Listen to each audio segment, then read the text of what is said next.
अरे सरकार, अरे हटिए हटिए, अरे पाया पड़तो मालिक। क्या है? आपकी शरण में आया हूं सरकार। क्यों? तुम्हें मेरी मदद की जरूरत क्यों पड़ गई आजा?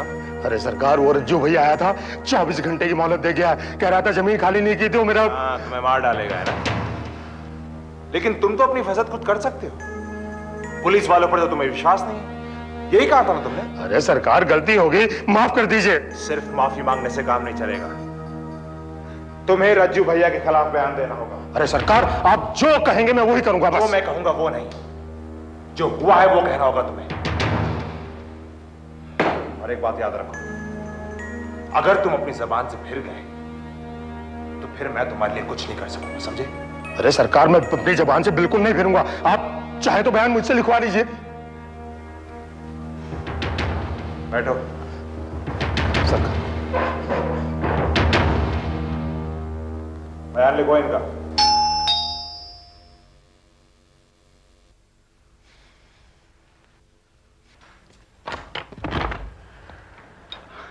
जन्मदिन मुबारक हो। Many many many happy returns of the day. Thank you. पर तुम्हें कैसे पता चला कि आज मेरा जन्मदिन है? अरे मशहूर हस्तियों का जन्मदिन कौन नहीं जानता। अच्छा एक बात बताओ, अब हम दोनों मिलकर यहाँ खाना बनाएंगे या फिर बाहर जाकर खाना खाएंगे? नहीं, खाना तो मैं बनाऊंगी, पर तुम्हें पता कैसे चला कि आज मेरा जन्मदिन है? देखो, मुझे जो पता करना था मैंने कर लिया, अब तुम ये पता करो कि मैंने कैसे पता कर लिया। छोड़ो, ये जानकर मैं क्या करूंगी। तुमने मुझे विश किया, मुझे तोहफा दिया, यही बहुत है मेरे लिए। अच्छा, एक सवाल का जवाब दो, तुम इतने अच्छे क्यों हो? मैं अच्छा आदमी हूं? बहुत अच्छे, खासकर मेरे लिए। तुम्हारे सिवा मेरा कोई दोस्त नहीं है। तुम मेरा कितना ख्याल रखते हो। आज मेरा जन्मदिन है, एक और तोहफा दोगे? जो चाहो मांग लो। सोच लो, बहुत कीमती तोहफा मांग रही हूं। अरे तुम मांग कर तो देखो। ये दोस्ती यूं ही बनाए रखना, मेरा साथ कभी नहीं छोड़ना। बोलो, दोगे ये तोहफा? हाँ कनक, मैं तुम्हारा साथ कभी नहीं छोड़ूंगा।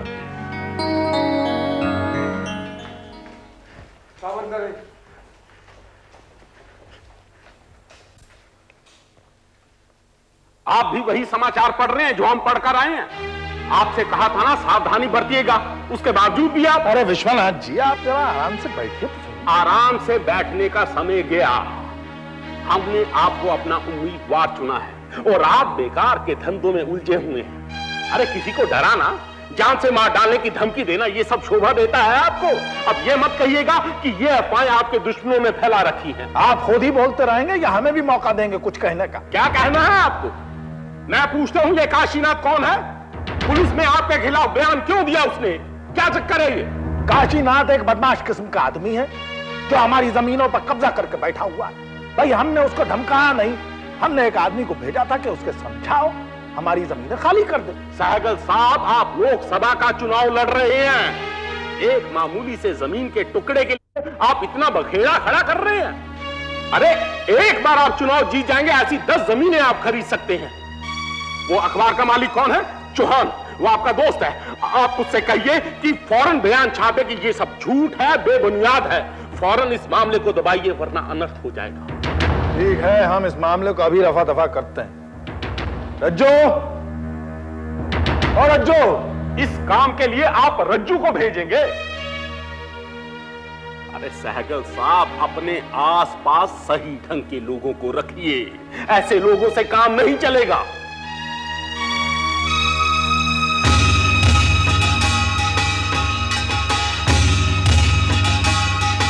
काशीनाथ और रज्जू भैया की खबर सिर्फ हमने छापी है, कल तक दूसरे अखबारों में भी छप जाएगी।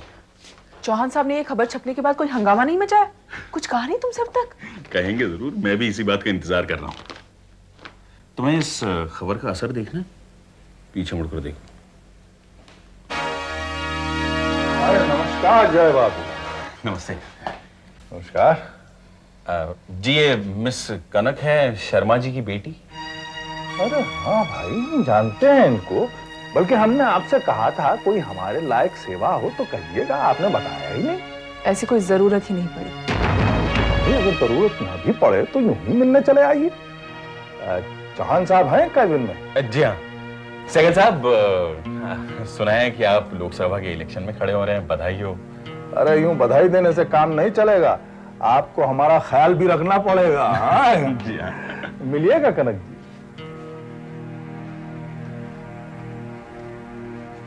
इस इंसान के चेहरे से पता ही नहीं चलता इसके मन में क्या है ना।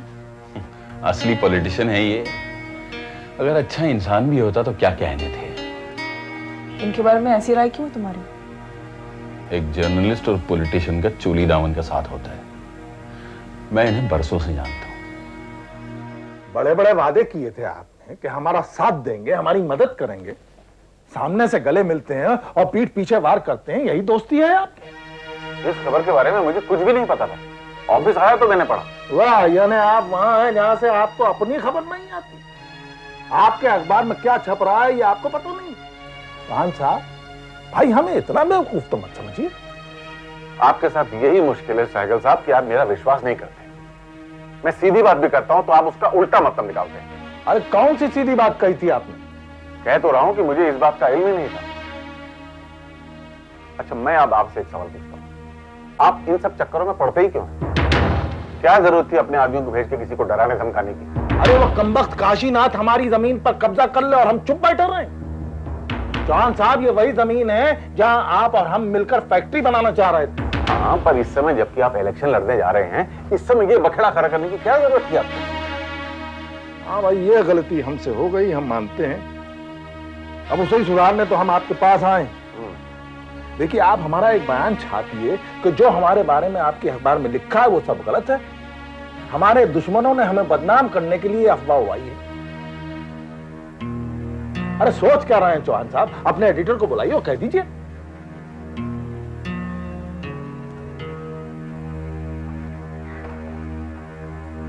जयदेव, जरा यहाँ ना। और उसे यह ताकीद भी कर दीजिए कि आपसे पूछे बिना हमारे बारे में एक लफ्ज भी न छापे। सहगल साहब, इतनी नजर रखना तो मुश्किल होगा, मेरी और भी कई जिम्मेदारियां हैं। चौहान साहब, इस वक्त हमारा ख्याल रखने से बढ़कर आपकी और कोई जिम्मेदारी नहीं है। और माफ कीजिएगा, ये जुमला हमारा नहीं है, आपका है। हम सिर्फ आपको याद दिला रहे हैं। जी सर।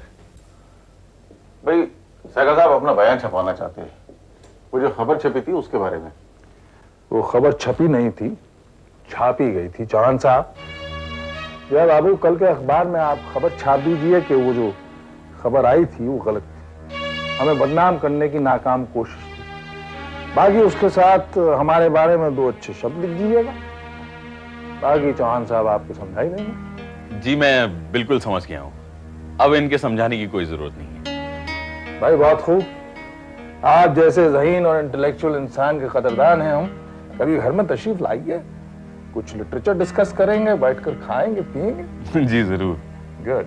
अच्छा चौहान साहब, मुलाकात होती है। Okay, all the best. See you sir. आपके दोस्त बड़े मीठे हो गए थे आज मेरे साथ, खाने की दावत भी दे दी। जिस दिन इलेक्शन जीत जाएंगे ये पीछे मुड़कर नहीं देखेंगे। लोगों के साथ भी ऐसी ही ड्रामेबाजी करते हैं ये लोग। और ये जानने के बावजूद सर कि आदमी करप्ट है, आप इनकी मदद करना चाहते हैं। सर, मैंने आपको जो सुझाव दिया था उसके बारे में कुछ सोचा आपने? चुनाव के बारे में कुछ नहीं सोचा। सर, सहगल साहब पिछली बार इलेक्शन हारे थे, इस बार भी हारेंगे, क्योंकि लोग हमेशा परिवर्तन चाहते हैं। अब इनकी जगह कोई लल्लू पंजू गुंडा मवाली आकर चुनाव जीत जाएगा और हमारे देश का बेड़ा गर्क कर देगा। सर, आप इस मौके का फायदा उठाइए और बन जाइए जनता के नेता। फिर आपको ये सहगल साहब जैसे लोगों से दबकर नहीं रहना पड़ेगा। शायद तुम ठीक कहते हो। थैंक यू सर, बहुत दिनों के बाद आप मेरी बात से सहमत हुए हैं।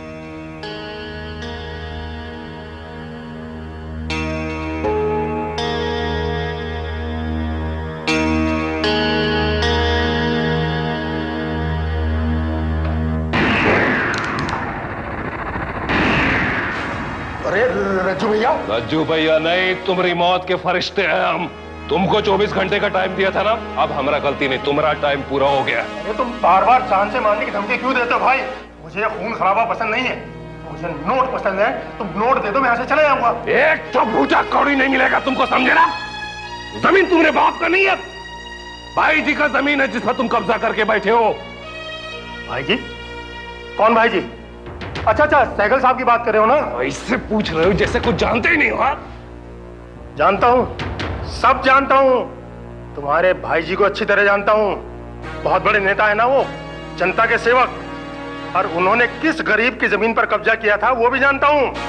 उस जमीन पर उनका कोई अधिकार नहीं है, जाकर कह दे इनसे। ऐसे नहीं मानोगे ना? नहीं मानोगे ऐसे?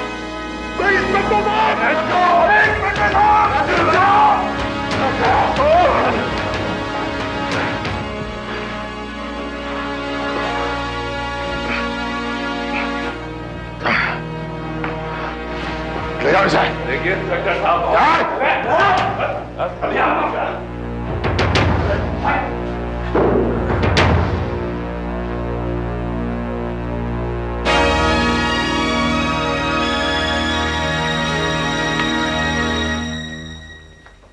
क्यों बुलाया था?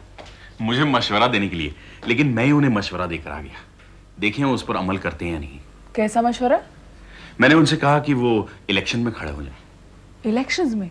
वो क्यों खड़े होंगे इलेक्शंस में? अरे जीतने के लिए, लीडरशिप क्वालिटीज हैं उनमें।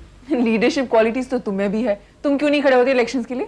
अरे मुझे तो एक भी वोट नहीं मिलेगा, मैं खुद अपने आप को वोट नहीं दूंगा। हेलो,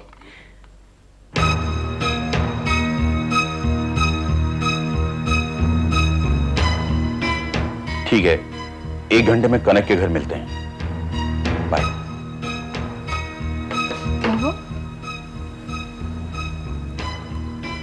इंस्पेक्टर सिद्धांत का फोन था, वो कुछ सुनाना चाहता है। मैंने उसे 1 घंटे में तुम्हारे घर बुलाया है। आपको सुनाने के लिए टेप लाया। कौन से गाने हैं इसमें? गाने नहीं, डायलॉग्स हैं, और वो भी बहुत भारी भरकम। रज्जू ने काशीनाथ को जो धमकियां दी वो रिकॉर्ड है इसमें। और एक डायलॉग ये भी है कि अगर काशीनाथ ने सहगल साहब के साथ गद्दारी करने की कोशिश की तो उसे जान से हाथ धोना पड़ेगा। ये कैसे रिकॉर्ड कर लिया आपने? हम पुलिस वाले बहुत कुछ कर सकते हैं, बशर्ते कि हमारे हाथ कोई ना बांधे। रज्जू जब काशीनाथ को धमकियां दे रहा था, मैं अंदर वाले कमरे में था और उनकी बातें रिकॉर्ड कर ली। आप ये टेप सुन लीजिए, और कोई डिटेल्स अगर पूछनी हो तो मुझे फोन कर दीजिएगा। Good day. Thank you.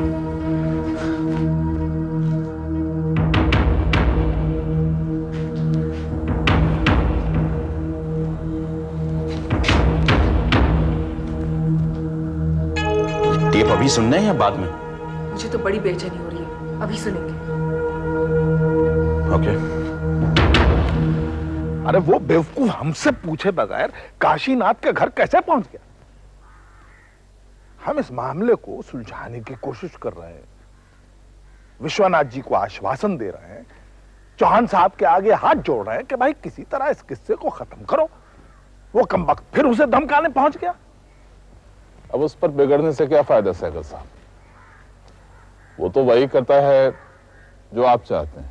अरे हमने उससे ये थोड़ा ही कहा था, हमने तो सिर्फ इतना कहा था कि काशीनाथ को थोड़े बहुत पैसे देकर किस्सा खत्म करो। हाँ, किस्सा खत्म करने का उसका तरीका क्या है ये तो आप जानते हैं ना। बहरहाल उसकी जमानत का बंदोबस्त करके रिहा करवाइए उसे। उसकी जमानत करने का मतलब है कि हम भी इस मामले में शरीक हैं। रहने दीजिए उसे हवालात में, हम उसकी मदद नहीं करेंगे। अगर वो हवालात में पड़ा रहेगा तो इलेक्शन में कौन रहेगा आपके साथ? ऐसी गलती मत कीजिए। रज्जू भैया आपका बहुत वफादार और खास आदमी है, आपके हर राज से वाकिफ है वो। शर्मा का जब खून हुआ तब भी वो आपके साथ ही था ना?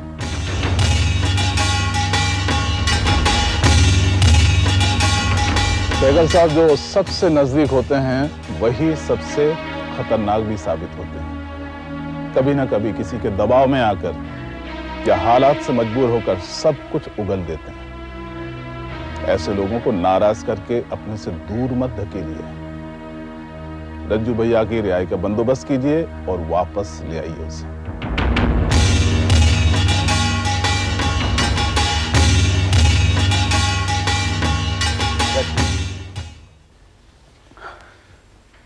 कहिए जयदेव जी। ये मिस कनक है, मेरे साथ दफ्तर में काम करती हैं। अरे हम जानते हैं इन्हें, शर्मा जी की बेटी है ना? जी हाँ जानते हैं। भाई हम आप ही के पास आने वाले थे, चुनाव होने वाले हैं, अब तो बार बार आपकी जरूरत पड़ेगी। हमें भी तो आपकी जरूरत पड़ेगी। अगर पॉलिटिशियंस ही नहीं होंगे तो हम किसके बारे में लिखेंगे? भाई नेताओं के बारे में अवश्य लिखिए, मगर उनकी जाती जिंदगी पर हमला मत कीजिए। जो सच है उसे तो लिखना ही पड़ेगा। जनता का प्रतिनिधि जो इस देश को चलाता है उसे हर लिहाज से एक अच्छा और आदर्श इंसान भी होना चाहिए। अगर वो नहीं है तो उसे नेता बनने का कोई अधिकार नहीं है। मैं दरअसल ऐसे ही एक नेता के बारे में आपसे कुछ कहने आया हूं। किसके बारे में? आपकी पार्टी के उम्मीदवार सहगल साहब के बारे में। क्या कहना चाहते हैं आप सहगल साहब के बारे में? आप पहले ये टेप सुन लीजिए, उसके बाद मुझसे सवाल कीजिए, मैं जवाब दे दूंगा। जमीन तुम्हारे बाप का नहीं है, भाई जी का जमीन है जिस पर तुम कब्जा करके बैठे हो। भाई जी? कौन भाई जी?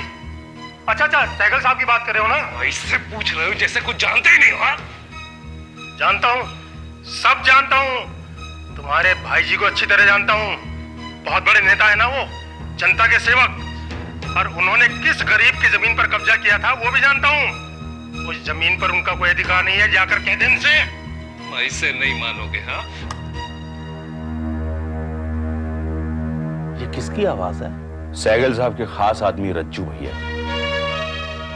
उसने साफ लफ्जों में कहा है कि सहगल साहब के कहने पर वो उसे धमका रहा है, और एक पुलिस ऑफिसर ने यह बातचीत रिकॉर्ड की है। जिसे धमकाया गया वो पुलिस में अपना बयान दे चुका है, और रज्जू भैया इस वक्त पुलिस की हिरासत में है। जयदेव जी, आपने अच्छा किया जो हमें बता दिया।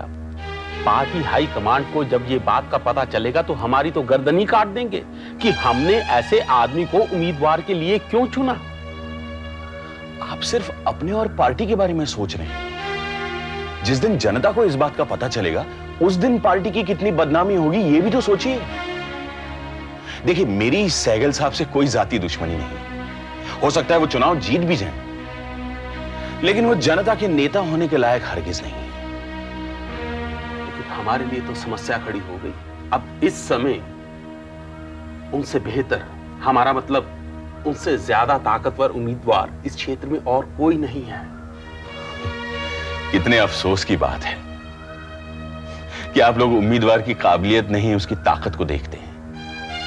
यही वजह है कि मुजरिमों को इलेक्शन का टिकट मिल जाता है। जिनके खिलाफ पुलिस केस दर्ज हैं, जो जेल में सजा काट रहे हैं, उन्हें भी पार्टी अपना उम्मीदवार बनाती है। लेकिन जयदेव जी, हमारी पार्टी में ऐसा कोई उम्मीदवार नहीं है। सहगल साहब तो हैं। हाँ, हमें भी सोचना पड़ेगा। अब और कौन हो सकता है ये भी तो तय करना पड़ेगा। मैं एक नाम सजेस्ट कर सकता हूं, हमारे अखबार के मालिक चौहान साहब। चौहान साहब?